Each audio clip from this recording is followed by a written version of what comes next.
E aí pessoal, tudo bem? Meu nome é Priscila e eu falo aqui no canal tudo sobre mármores e granitos. E hoje nós vamos conversar sobre tipos de acabamento. O que significa isso e como que funciona a cobrança em cima disso. Então fica ligado e vem dica por aí.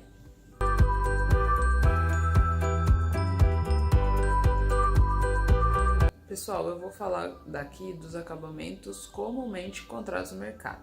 Existem N acabamentos, isso tudo vai depender do profissional, da característica dele. Em outros vídeos eu expliquei que isso é um trabalho de artista, que você molda a peça, então, né, conforme a criatividade, dá para se fazer muita coisa, mas eu tô falando dos comumente comerciais, aqueles que mais se vendem. Quando nós passamos agora pela etapa de colocar granito ou mármore dentro da nossa casa, aí nós vamos na marmoraria ou quem vai executar o serviço, ou o próprio pedreiro, né, que vai instalar, fazer as primeiras instalações. E nós nos deparamos com a primeira dificuldade, que é saber que tipo de acabamento que eu uso, o que isso quer dizer, por que um é mais caro do que o outro. Então eu vou explicar, calma aí, tudo certinho como é que funciona. Bom, o primeiro acabamento que nós chamamos de acabamento simples é um acabamento tipo soleira, é o acabamento de bisote. A gente dá polimento da lateral dela, daquele de 2 centímetros, e esse polimento ele pode se dar de devidas maneiras. Ele pode se dar ou manual, né, com a lixadeira manual, não é manual, com a lixadeira manual, ou com uma poliborda. Uma poliborda que possui várias lixas e normalmente faz isso a água. A lixadeira manual, a pessoa pode fazer isso a seco. Qual que é as vantagens? Na poliborda que você não usa tanto trabalho manual, você tem uma maior padronização do acabamento. Então esse acabamento é aquele acabamento que você vai usar nas soleiras da sua casa, nos peitoris, que são as janelas, nas portas que vão para a área externa, tem bastante circulação, então você pega a chapa e pule os 2 centímetros. E aí, óbvio que quanto mais padronizado, melhor. E se feito na água e com a quantidade de lixas que se usa, as lixas apropriadas, esse acabamento ele acaba se tornando mais bonito, mais brilhoso. A lixadeira de mão não consegue dar e puxar aquele brilho que você consegue ver, por exemplo, de uma chapa que sai e vem pronta, que foi beneficiada já na pedreira. E a poliborda, pela sua tecnologia, pela quantidade de lixas que ela possui, por ser feito a água, pelas diferentes pressões que é exercido na hora do polimento, então você consegue aproximar mais aquele polimento e aquele brilho característico de cima da chapa. É por isso que existem diferenças de acabamento entre uma marmoraria e outra. Nem todas possuem tecnologia para fazer esse polimento padronizado nos 2 centímetros. Agora nós vamos discutir outro acabamento comum. Antigamente se fazia muito, pois como não existia essa quantidade de maquinário que existe hoje, ou melhor, quem não tem esse maquinário, é mais fácil da pessoa fazer o acabamento que nós chamamos de boleado, que ele é feito na mão. Quem não tem maquinário vai fazer na mão. É feito através do trabalho manual, onde o marmorista ele vai lixar a pedra, só boleando os cantinhos, e depois eles passam as lixas polidoras. E existe o boleado duplo. O boleado duplo é esse que a gente vai mostrar aqui para vocês na foto. Como que se dá esse boleado duplo? Eu quero um acabamento boleado para pia. Isso, é esse acabamento que nós usamos para pia, boleado duplo, onde nós colocamos a chapa de 2 centímetros, mais colada com outra chapinha, né, um pedacinho, normalmente de 5 centímetros embaixo, e nós colamos essas 2 peças, fazendo uma peça de 4 centímetros. E essa sim, essa peça de 4 centímetros, nós vamos trabalhar ela, aonde nós fazemos um boleado, que é utilizado nas pias. Por que esse acabamento é utilizado nas pias? Porque normalmente nós aqui do Brasil usamos e diferenciamos a pia entre área seca e área molhada. Área seca é uma área que você vai poder usar todos os componentes secos da sua cozinha. Então, onde você vai cozinhar, onde você vai colocar o cooktop, é onde você vai interagir com os amigos, que seja, né? É onde você vai fazer os cortes. A área molhada é justamente aquela parte da pia onde nós fazemos um rebaixo, que é justamente esses 2 centímetros, para que a água não disperse por toda a pia.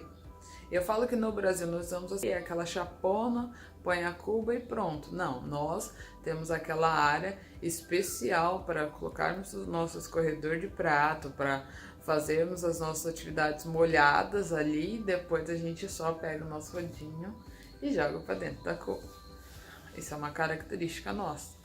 Esse boleado duplo, o marmorista, ele pega essas 2 peças e gasta ela fazendo esse boleado e depois ele passa as lixas polidoras. Esse acabamento, ele pode ser feito na máquina, mas assim, no Brasil, inviável fazer na máquina. As máquinas, pelo menos que eu conheço daqui, elas são absurdamente caras e não vale a pena. A tecnologia dela, o tamanho dela para uma marmoraria, é mais fácil você fazer esse acabamento na mão. É comumente encontrado nas marmorarias que não tem maquinário, pois ele é facilmente feito na mão. O que vai conservar o brilho na peça? Como que ele não fica russo com o tempo? É a gente fazer tudo na água. Então a gente lixa, né? O processo de desbastagem, que é quando você, de uma peça quadrada, você transforma ela numa peça redonda e depois você passa as lixas polidoras. E por fim, nós vamos entrar no acabamento que hoje está vindo no mercado com bastante força, com muita elegância e que está sendo bastante pedido por projetistas, que é o acabamento 45. Nós falamos 45, pois é o corte que é feito 45 graus na chapa e que você pega, assim como na foto, cola uma peça na outra pelo corte 45, fazendo óbvio, né? Uma única peça de 90 graus. Esse acabamento é bastante pedido, ele tá na moda, né? Ele para quem tem maquinário, ele é muito mais prático de fazer, ele tem muito mais padrão. A técnica, ela é mais simples se considerar que você tem um maquinário apropriado para aquilo. E nela você consegue trabalhar com muito mais elementos. Então você consegue colocar uma saia. Saia é aquela parte que nós chamamos de saia, pelo menos aqui no sul de Minas nós chamamos de saia, pode ser que em outro lugar do Brasil chama de outra coisa. Saia é aquela parte que fica embaixo, né, que lembra que é essa daqui, que você pode colocar diversos tamanhos, você pode fazer ela de 10 centímetros, de 5 centímetros, de 15 centímetros, né, pode fazer de 20, então tudo vai depender de como que é o projeto, da criatividade e assim, ao meu ver, quanto mais pedra você usa, mais elegante vai ficar o ambiente, pois pedra é elegante por si só, né? Não só aqui no Brasil, como fora. Então, se você vê uma obra feita de granito ou de mármore, então você já imagina que é uma obra de alto padrão.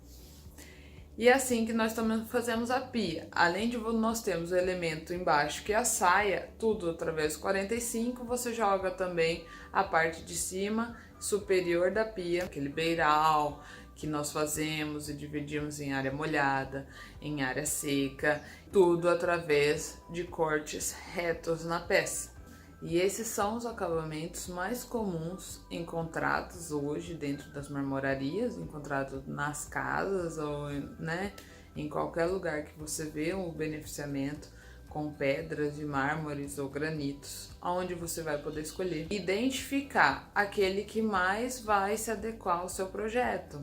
No quesito, eu já falei do que é moderno, mas isso não quer dizer que você queira daquele jeito. Então você vai ver muitos acabamentos, muitos diferentes projetos, você vai ver a utilidade daquilo que você quer fazer e, por consequente, cada acabamento vai ter um valor. Então, nesse quesito, é até bom eu dar dica, pois quando você busca um valor em qualquer estabelecimento que vai trabalhar para você no beneficiamento de peças, você já saiba que dependendo do acabamento, o valor vai ser diferenciado. Uma coisa é você comprar soleiras, que é aquele acabamento simples, e ele te falar um valor de metro quadrado. E outra é você comprar uma pia, é você fazer a instalação na sua casa, é você colocar mais elementos, né, na peça, então que seja um bolhado duplo, que seja uma saia de 15 centímetros. Então assim, o preço vai ser diferenciado. O que muitas pessoas fazem, muitas marmorarias usam também, eu particularmente, eu não sei se ajuda ou se confunde mais as pessoas. Eu acho que é por isso que nós estamos aqui fazendo o vídeo, para a gente entender mais sobre o ramo. Eles cobram o acabamento à parte, então eles passam o valor de metro quadrado baixo. Ah não, metro quadrado é mais baixo do que o que você vai encontrar em outras marmorarias. Só que você fala, nossa, tá mais barato. Entretanto, ele vai lá, ah não, mais o acabamento, ele é simples, é X o metro linear. O acabamento 45 é Y o metro linear. Acaba confundindo muito, porque muitas pessoas nem sabem como que é o acabamento, simplesmente vão lá, só viram o preço de metragem quadrada, mas no final, devido aos acabamentos, acaba pagando mais caro. Então, a dica hoje, através desses acabamentos e através de tudo, a gente já conversou de precificação, se não, podem entrar no nosso canal que vai ter um vídeo lá sobre os preços, como que funciona, como que se dá. Através disso, vocês identifiquem, por exemplo, a obra cheia junto com os acabamentos e conseguem ter um parâmetro de valores. Então, você peça uma referência de um orçamento em algum lugar, mas um orçamento já com os acabamentos, com tudo, e pegue o valor cheio, caso tenha instalação também, e vá em outro lugar e peça também o valor cheio com as peças acabadas. Vale a ressalva que para diferentes marmorarias com diferentes habilidades vão ter preços diferentes. Então é óbvio que uma marmoraria aprendiz que não é muito habilidoso, que acabou de entrar no mercado, vai ter um valor, pois ele está agregando ali às vezes um trabalho manual e ele que vai dar aquele valor para aquilo. Outra marmoraria que tem um maquinário que já consegue produzir em alta escala, vai ter outro valor. Uma marmoraria que tem um maquinário específico para 45, que se especializou nisso, vai ter um valor para aquilo. Então, assim, diferentes marmorarias vão ter diferentes preços para os diferentes acabamentos, pois você tem que perceber o investimento que eles tiveram em cada um no seu tipo de acabamento. Neste quesito, outra dica que nós vamos passar é que você visualize pelo menos um serviço que já foi feito naquele tipo de acabamento, do que você gostou nas diferentes marmorarias, para você ver qual que ficou melhor, qual que você achou que eles capricharam mais, que achou as cores, se a cola ficou boa. Então, isso tudo é muita habilidade de quem vai fazer. Então é importante não só ir por preço, mas você perceber a qualidade do acabamento feito. Óbvio que se foi na máquina, então você não precisa nem se preocupar, mas se é manual, a dica é que você visualize realmente se você quer um trabalho manual daquela pessoa. E é isso, pessoal, ficamos por aqui. Um beijo e fica ligado no nosso canal que vai ter várias dicas, a gente vai passar tudo para vocês no quesito mármores e granitos dentro da sua casa, é muita coisa para saber e vamos ficar craque pra gente não cair nas ladainhas por aí. Um beijo e até mais!